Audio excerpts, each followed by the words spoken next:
Martin Scorsese was quoted in a 2023 interview as saying we've got to save cinema. On a similar note, going further back to a decade prior, Quentin Tarantino stated in a 2014 interview that cinema is dead, as well as Steven Spielberg predicting an implosion of the film industry in a 2013 interview, a sentiment which George Lucas echoed in response. If we take a look at the 5 highest grossing films of the 2010s, a pattern can be observed with all 5 of these texts being studio-based franchises, part of a larger series of films, featuring huge budgets and a plentiful amount of CGI sequences, leaving a sort of uniform Hollywood blockbuster feel to each of the texts. It is this type of film that Scorsese criticised in his 2023 interview, stating, "It's almost like AI making a film." And that doesn't mean that you don't have incredible directors and special effects people doing beautiful artwork, but what does it mean? If we consider Scorsese, Tarantino and Spielberg to be the forerunners of the postmodern film, referring to film text developed in the postmodern age with these tech-sharing characteristics of looking to the medium's own history to think historically, as free of a select group of the most widely celebrated film directors and auteurs of the postmodern age, another pattern may be observed with the form each of these directors has undertaken in response to the perceived threat that studio-mandated big-budget films has posed towards creativity in cinema.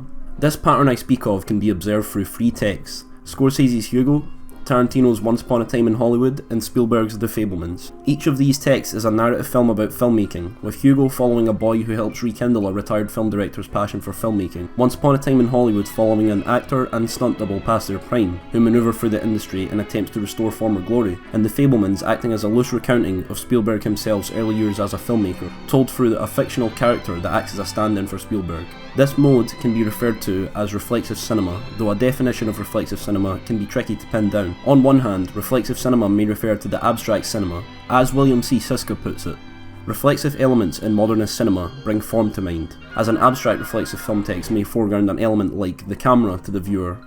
asking the viewer to focus on the film's status as a film, as opposed to a traditional film text that may ask the viewer to become enamoured in the narrative of the text, and ignore elements like camera positioning or production. However, the texts this dissertation are concerned with feature a blend of both elements, featuring narratives typical of the genre film, yet use specific tropes and conventions to pay homage to the history of cinema whilst following a narrative around the filmmaker. Each of the texts examined in this dissertation features scenes like this where the auteur pays homage to a range of genres in select scenes, as a text like Hugo features elements of adventure, body horror, action and thriller in places. Rick Altman on genre stated, "It is simply not possible to describe Hollywood cinema accurately without the ability to account for the numerous films that innovate by combining the syntax of one genre with the semantics of another, describing how these film texts use elements of different genres to display their love for cinema and ask the audience to love cinema too." As Altman mentioned the notion of innovation, I bring us back to Scorsese's 2023 interview where he states, "Hit 'em from all sides and don't give up.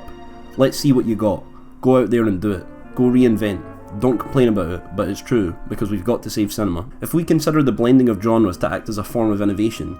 we may perceive this new wave of contemporary reflexive text that borrow from multiple genres to be a collective effort from the forerunners of the postmodern to do just that, and innovate through looking historically to the past of cinema. A key feature between these texts is the restoring of love for cinema, which can be read as a collective effort to restore the audience's love for cinema. This dissertation will also look at Damien Chazelle's 2022 film Babylon, which follows a fictional set of actors in their efforts to navigate the transition from silent to sound film, tracking both the inner workings of the film industry as well as modes of film production. The text shows the darker side of the industry as it pertains to addiction, corruption and exploitation, while still paying tribute to the magic of early cinema audience engagement. Another text that will be discussed in the dissertation is 2023's Asteroid City, directed by Wes Anderson, who in this text creates a more subtle approach towards reflexivity, with the film following a cast of characters acting out a play, as the actors and directors struggle to make meaning of their own characters and stories. The text acts as a commentary from Anderson on deriving meanings from his films, and whilst the film is not overly concerned with the process of filmmaking itself, the text asks the question of, what does it mean to make a film? A notion described by Siska as a conceptual raised problem, which he describes as a key feature of the modernist narrative, where texts ask raised issues of what it means to make a film text, rather than a traditionalist narrative where there may be more concerns over lived problems such as, what will the filmmaker need to do in the production process to successfully ensure a film's development? The dissertation as a whole will look at this new wave of contemporary reflexive film texts, ask if these texts can be deemed meta-cinema or if this is a term solely reserved for the abstract reflexive film texts, ponder why these forerunners of the postmodern believe turning to this mode of film will help save cinema, and examine whether these texts are more common with lived or raised issues when it comes to the process of filmmaking. First, let's look to provide a definition of the two main forms that encapsulate reflexive cinema. At the dawn of cinema, the cinema hall viewing experience centred around what Tom Gunning described as a basic aesthetic of early cinema I have called the cinema of attractions, which envisioned cinema as a series of visual shocks. A film text that greatly displays the notion of the cinema of attractions is The Lumiere's The Arrival of a Train, one of the earliest recorded films in history, which was first shown in 1896 as a 50-second silent film following a train pulling into a station. A well-known rumour about the first showing of the film is that audiences reacted in hysterics as the train gained closer to the screen, running to the back of the room in an effort to avoid the impending train which the audience hypothetically believed was set to make contact. Whether or not this tale is merely a myth, Gunning describes the audience reaction as coming less from a naive belief that they are threatened by an actual locomotive, than from an unbelievable visual transformation occurring before their eyes. The Lumieres themselves believed cinema would go on to be a short-lived novelty fad. However, the development of film allowed for a transition from the cinema of attractions mode and into a worldwide, commercially accessible industry, through the introduction of narrative film, which tells a cohesive fictional story through a set of filmmaking techniques, with the aim of these texts to divert the viewer's eyes from said techniques and allow for full immersion into the world of the film text narrative, entering into the world of the cinema of narratives. Thomas Wartenberg, in his book Thinking on Screen Film Philosophy, states that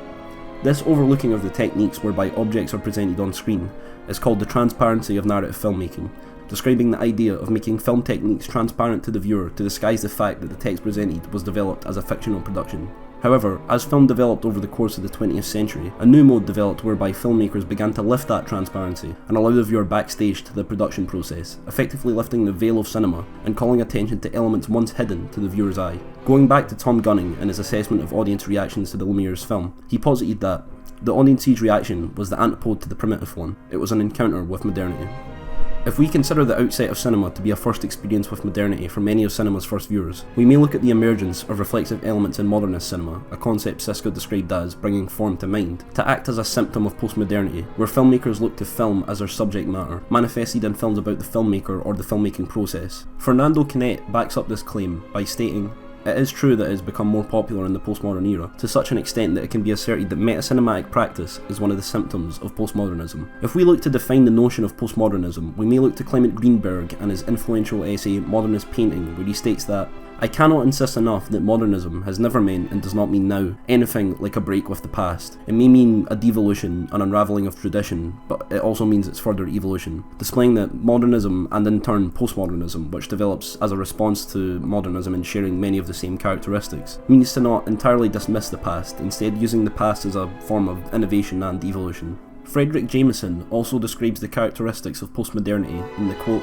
"Postmodernism, postmodern consciousness, may then amount to not much more than theorising its own condition of possibility." Reflexive cinema then can be described as filmmakers looking to push the boundaries of film, and consider how far reflexivity can be pushed in a film text as to not betray the medium whilst actively criticising and speculating upon itself. Whilst reflexivity is certainly a symptom of postmodernity in film due to the growing popularity and frequency of reflexive text coinciding with the beginnings of the postmodern age, it is important to note that reflexivity is not an element exclusive to the postmodern film text. Canet further notes that, although it may seem that metacinema was born with the rise of cinematic postmodernity, it is actually a tendency that has been present throughout the history of film. This can be seen in 1929's Man with a Movie Camera, a silent and experimental documentary film text which presents many quick shots of Soviet life showing civilians at work and going through their daily lives. There is a lack of narrative present in the text, with the title of the text giving the most poignant definition to the film's purpose, a mere indicator of the aim of man to capture a set of moments and events through the movie camera. In describing this type of film, Wartenberg describes that they take the medium of the film as their subject matter. They are films about film.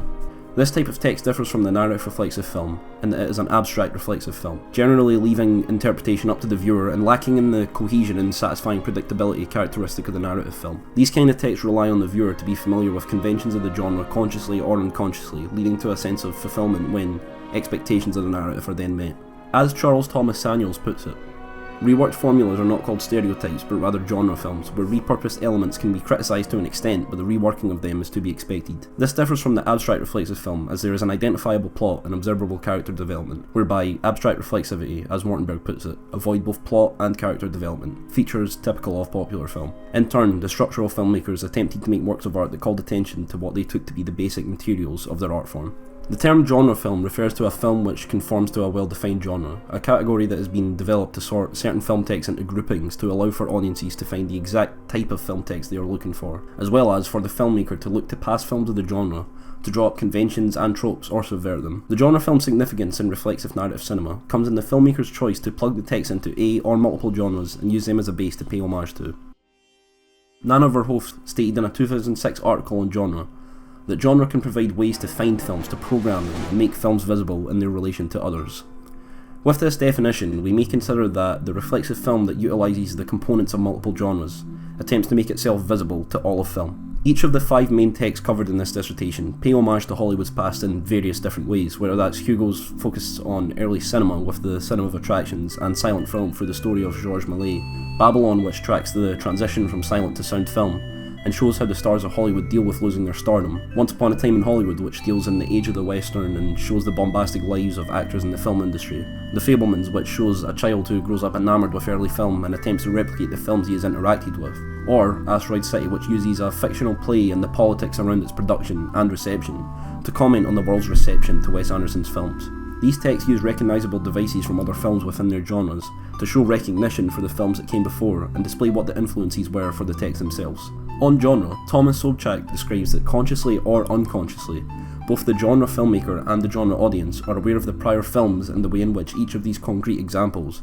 is an attempt to once again embody the essence of a well-known story. This means that the viewer has an expectation through the duration of the film, as whether they are aware of a film's genre before the viewing begins. One with a knowledge of film will be able to discern genre through the text and begin to build an idea in their head of where the text is headed, dictated by their expectations of the predominant genre, though some filmmakers may intentionally divert from conventions to give viewers a twist or subvert their expectations. Each of the directors implements features from other genres to show their love for the genre, in an effort to both present their cinephilia to the audience and attempt to transfer their love of cinema to the audience. Cinephilia refers to, as the Oxford Dictionary definition puts it, a loving fascination with and depth of knowledge of cinema and films. Jenna Enga explains in a 2010 article entitled The Myth of Total Cinephilia that cinephilia was also the physical act of viewing films, invariably in the cinema hall, and further, the ritualistic and dedicated film watching which generates the rest, the film clubs, the magazines, the cross-continental admirations, the genealogies, the politics, and how uniquely, how lovingly were movies watched in those days. Within narrative reflexive cinema, cinephilia comes into play when analysing the influences of the filmmaker and how these influences manifest inside the text themselves, using the camera to display to the viewer the filmmaker's love of cinema. If we refer back to the Cinema of Attractions and its ability to engage audiences through a series of visual shocks, we may look at Hugo as an attempt from Scorsese to return to the Cinema of Attractions through the cinema of narratives. As the film was shot in 3D with various sequences in the text, particularly the opening scene and the action set pieces in the final act, the spirit of the Cinema of Attractions is embodied as audiences are intended to be taken aback by the 3D text jumping out of the screen,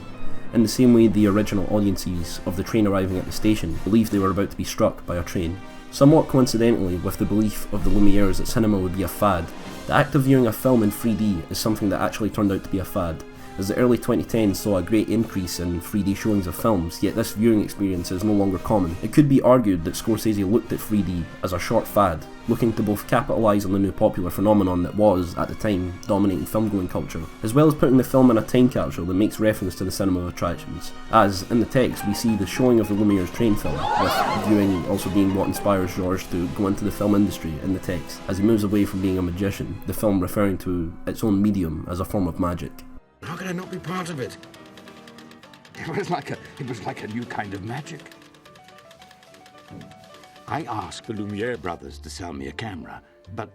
they refused, you see. They were convinced the movies were only a passing fad and they saw no future in it. Or so they said. I just had to be a part of this new wonder.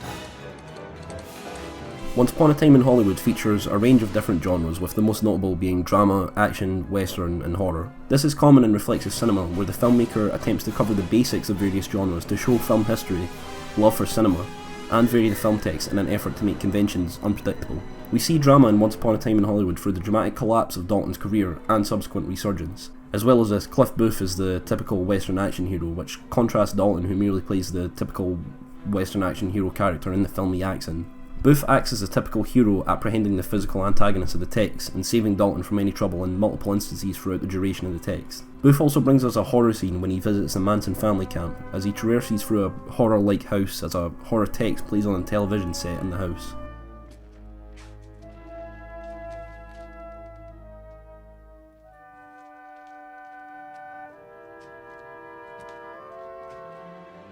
The film emphasises the Western, as the time period the film is set in is in the peak of the Western as the most popular genre in film, but also does so to pay homage to one of cinema's most significant and defining genres today. The film transitions into a full Western scene during bouts of filming on set,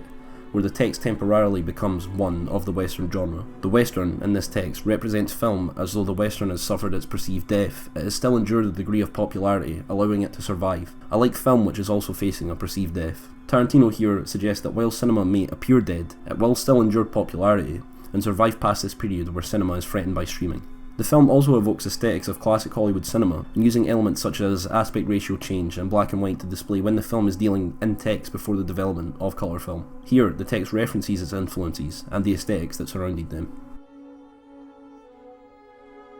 The Fabelmans also use these elements of the Western in a similar style, as Sammy develops homemade films that emulate the Western on a lower budget. The Fabelmans is a family drama at its core, that also features a coming-of-age story of a boy who is bullied in school for his religion and manages to defeat the bullies not by physical force but through the power of film.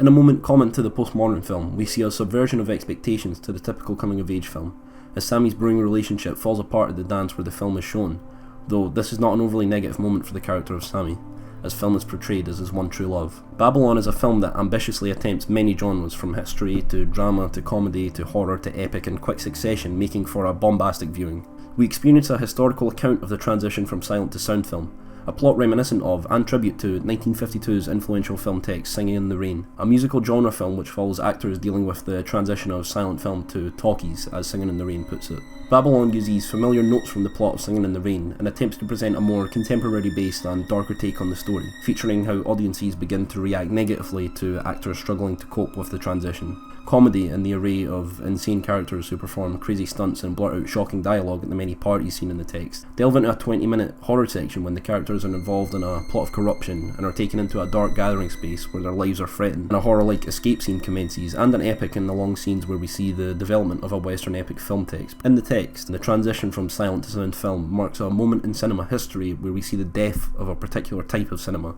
that being the mode of silent film. With keeping in mind the Lumiere's belief that cinema itself would be a fad, we can consider silent film to be a reflection of a moment where silent film proved to be a fad, where the natural evolution into sound film became necessary for cinema to preserve. In a reflection of the many genres covered in the film ends with Manny attending a film viewing in a cinema years after Nellie and Conrad have died, and being moved to tears by the magic of film as we see a montage play with clips from Babylon which transition into clips from cinema's history.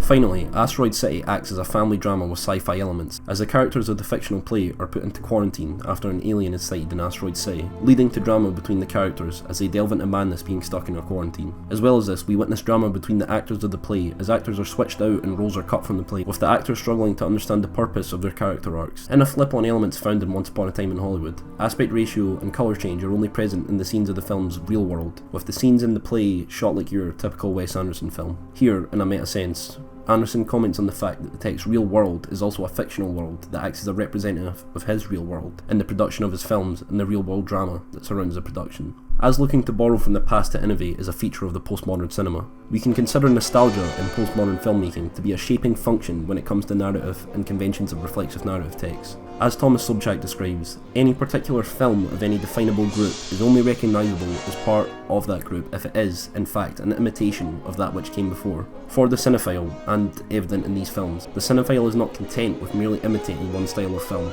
rather looking to self-parody many different genres in an effort to foreground their conventions. However, whilst the auteurs may poke fun at the genres, their inclusion of components of these genres comes from a place of nostalgia for the genres they encountered in their development as a cinephile. In the case of Spielberg particularly, poking fun at his own original productions and the dramatised moments enacted by his team that helped him develop said texts. However, it must be noted that these Hollywood directors clearly love a certain type of cinema, that being a cinema about Hollywood itself, though this is not the only type of cinema, as displayed by our look into different types of cinema such as abstract cinema, which we looked at through the lens of abstract reflexive cinema. We may consider this as an attempt to preserve the industry of Hollywood, as these directors certainly operate and gain from the industry's survival. These texts generally operate in the cinema of narratives, as the world of cinema's most notable and accessible genre for general audiences. In this sense, it must be stated that whilst these texts frame their reflexivity as a love for cinema may be deeper than a love for Hollywood, which much of these texts display as coming hand in hand. If we look to early modernist cinema as the pioneers of genre who laid the groundwork for the styles and stories we would continue to encounter all the way to today in narrative film, we may look at the postmodern cinema as emphasising genre blend as a form of innovation, taking the elements from the foundations and combining them to create a new genre, or a film without one defining genre, allowing for the subversion of expectations from the audience, as viewers are taken on a wild ride between genres and left still guessing as to which genre the text will next borrow conventions from. Jameson, as a key figure in postmodern theory, stated in 2002 that we have begun in the last few years to witness phenomena of a very different order, phenomena that suggest the return to and the re-establishment of all kinds of old things rather than wholesale liquidation, showing that instead of a complete replacement of old ideals, postmodernism rather deploys familiar and recognisable devices to maintain the natural order of things. In film then, this is apparent in the maintenance of genre, whether that is through combination or regurgitation of genres nostalgic to the audience. In another method of strategically using nostalgia as an engagement tool for the audience, we may look at the metatext in text, which locks a portion of the film into one specific genre, with showing characters in film reacting to and developing a genre film. Films of the narrative reflexive genre may use the presence of multiple layers of metatext in an effort to comment on their own production, structure, or their relationship with the audience. For instance, we may look at the multiple film texts Rick Dalton develops through the duration of Once Upon a Time in Hollywood as an example of these multiple layers, as Dalton's main claim to fame in the narrative is his starring role in the western show Bounty Law. Asteroid City in turn presents a mode of superconventionality through the in-text fictional play aptly titled Asteroid City. In the play, the plot revolves around the location of Asteroid City being locked down after an alien steals a remnant of a meteorite, resulting in drama between the locked down residents who wish to leave the city. The film has been described as a nothing film by critics. Some critics have looked at the movie as pretty to the eyes, with plot being a backdrop to the great visuals expected in a Wes Anderson directed text. However, the main meat of the plot comes in the black and white 4:3 shot scenes of the real world of the actors, where we witness the writers, directors and actors of the play dealing with issues that plague production as well as attempts to derive meanings from the play. Both Asteroid City and Once Upon a Time in Hollywood embrace and engage with conventions of their genre through the metatext in text, or predictable narratives that allow the viewer to get their fix of meta-expectations. However, it is in the real world of these texts where parody and superconventionality are negated, and the text manage to subvert conventions like the abstract ending of Asteroid City, where the viewer is repeatedly told you can't wake up if you don't fall asleep, or the comedic ending of Once Upon a Time in Hollywood, where the Manson murders are prevented by Cliff Booth. A contradiction could be observed in the perceived taboo act of revealing what J. Ruby denotes in a 1977 article on reflexivity as producer, process, product. Ruby explains that I think that it is reasonable to say that most filmmakers present us with the product and exclude the other two components. Further, to reveal the producer is thought to be narcissistic, overly personal and subjective. Ruby, on reflexivity, states that, on the other hand, assuming a reflexive stance would be to reveal all three components. Ruby's article revolves around the documentary film, though we may use these definitions to look to the explicitness of a text like Asteroid City, where conventional notions of cinematic storytelling are challenged through the backstage of film foregrounded through the representative of the play, which shows the kind of stories that characterise production of a film text, without fully revealing the producer, process and product of Anderson's films. This transparency adds to the metatextual layering of the films and challenges the notions of cinematic storytelling, as the text asks us to consider the actions and viewpoints of the actors when viewing the play's production, as opposed to merely following the narrative of the characters depicted in the play. To return to Ruby's article on reflexivity in the documentary film, Ruby, on the transparency of film as a medium, explains that audiences are not supposed to see backstage. It destroys illusions and causes them to break their suspension of disbelief. To contrast with abstract reflexive cinema, the metatextual approach in abstract cinema is concerned with revealing the production of the film text itself, where rather than using narratives to comment on the act of producing film in its entirety, audiences are asked to be hyper-aware of the fact that they are watching a film that has been developed by a group of people, with the film showing the development of said text. These metatextual elements in narrative reflexive cinema emphasise narrative and thematic clarity over ambiguity, where the abstract text uses ambiguity in what could be perceived as unfulfilling narrative conclusions to enforce the audience to think about the elements of the text they have seen to draw their own conclusions, instead of a narrative reflexive text where the answers are spelled out for the audience. On the other hand of reflexivity, a final note shall be made on the nature of reflexive text, where the filmmaker chooses to comment on or to show love to both the art form through devices like the metatext, as well as the industry through the characters that inhabit the reflexive text. Within narrative reflexive cinema, a focus is placed on both affirmations of love for cinema as an art form and cinema as an industry, as the filmmaker navigates displaying their love for both. This can be seen as an effort to save the cinema industry, in a time where questions of the industry's death are pondered in popular culture. However, some texts show love for the industry by showing its darker side, in an effort to artistically display the elements of the industry naked to the average viewer, and show them what really goes on behind the curtain to help bring the film text the audiences love. Reflexive texts pay tribute to iconic Hollywood figures through various elements, including honouring the legacy of Hollywood legends by including them as characters in the narratives of the text. Where some reflexive texts differ is the implementation of fictional stars and directors that act as stand-ins for the legendary Hollywood figures, where these characters are allowed for a more loose portrayal as the filmmaker is free to make the characters more conventional and let them act as a representation of all stars or directors. This can be seen in The Fabelmans, where Steven Spielberg is spirited through Sammy Fabelman, which allows for freedom in the text when it pertains to accuracy of portrayal of Spielberg's life, or Babylon, where the three central characters of Manny Torres, Nellie Leroy and Jack Conrad act as producer, actress and actor respectively, showing the backstage male and female sides of filmmaker status. Asteroid City 2 features many different actors as part of the play, but mainly the fictional character of Midge Campbell, who too is an actor within the world of the play's narrative. The role of these characters is to reflect on the nature of stardom culture, as a character like Jack Conrad shows an actor too concerned with the high life, which works during the era of silent film, but spells its end during the era of sound film as his light dissolves. Nellie Leroy too sees an actress wrapped up in the high life, leading to run-ins with the corruption side of Hollywood as she leads Manny into debts with crime lords whilst her fame fades, as both characters' lives deteriorate as their career deteriorates. Portrayal of the world of Hollywood and the film industry tends to be inconsistent between the texts, as some show the film industry in an entirely positive light, while some show both the glamour and allure of Hollywood as well as its darker aspects. On the positive side, The Fabelmans shows Sammy is lost in life without film, only achieving true happiness when reunited with his passion, as the worst events in his childhood, such as his parents' divorce, play out during the section of the film where he has given up making film. As previously mentioned, Babylon then shows the negative side of the production of film, as Manny begins to lose his morals in his role as a producer. What? It's for the lighting, just to match the other players.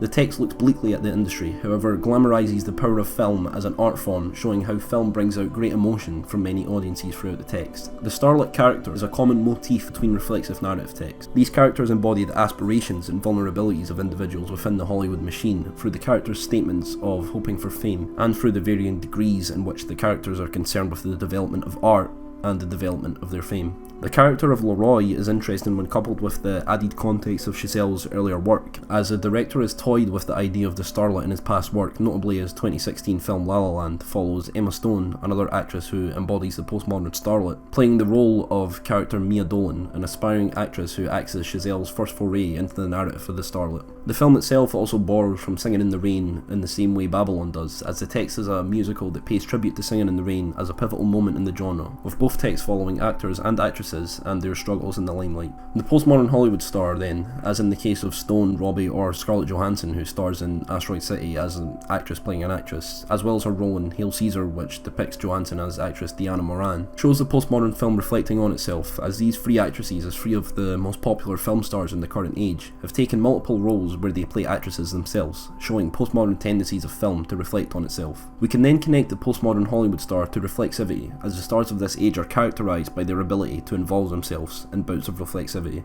To go back to Jameson's work on postmodernism, he states that it is safest to grasp the concept of the postmodern as an attempt to think the present historically in an age that has forgotten to think historically in the first place. We can look at these stars as effectively thinking historically in their portrayals of Hollywood stars, as the actresses and texts themselves are hyper aware of the stars that came before them, developing characters that are conventional not to genre conventions set in film, but character conventions set by real stars, innovating and looking at conventions as a reflection of the real world, and not merely of text. Essentially, the films engage with self-reflection characteristic of postmodern celebrity culture by using the postmodern stars to think about the stars of the past of cinema that predate the postmodern age. Going back to Greenberg's definition of modernism acting as a further evolution of the past, in this vein, the postmodern reflexive film text concerned in celebrity culture does not break away from the past of cinema stardom, but rather further evolve said stardom by utilising the stars of this generation to represent the history of the stars from another. As this wave of reflexive narrative cinema seems to be coming to a close, as the forerunners of the postmodern have all made their mark on this mode of filmmaking,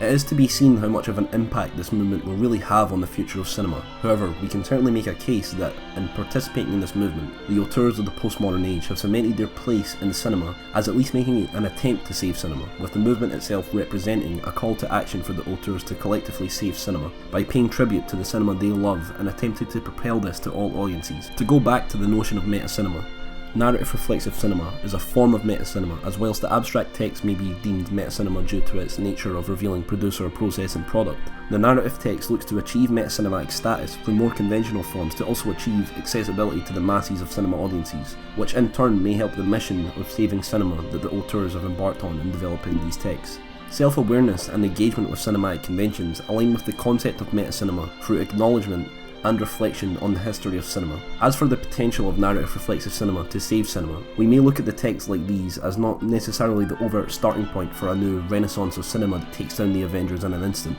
but rather a reminder that cinema is a moving medium with power to do much more than act as a fun popcorn flick. These texts show film as the most important element in characters and people's lives, as well as display the collective effort from auteurs to participate in a movement that is born from a love for cinema. And even if cinema didn't really need saving due to a still prevalent status in popular culture and discourse, the movement marks a group of creatives who are ready to deploy their knowledge of conventions and history to come together to produce a war cry for their medium. The broader implications of reflexive cinema as a form of meta-cinema lie in its potential to reshape the cinematic landscape, as whilst they may not have succeeded in superseding the popcorn flicks at the box office, their main impact may lie in the inspiration that they have on young filmmakers who are inspired to look into the text's influences and develop their own history of cinema that can be carried on to future generations who too look to the past to innovate. As we navigate current contemporary debates around cinema and its future, we may look to this small movement as an effort from the postmodern age's defining auteurs to show cinema as a united force, where creatives can come together to use cinema as an all-encompassing medium,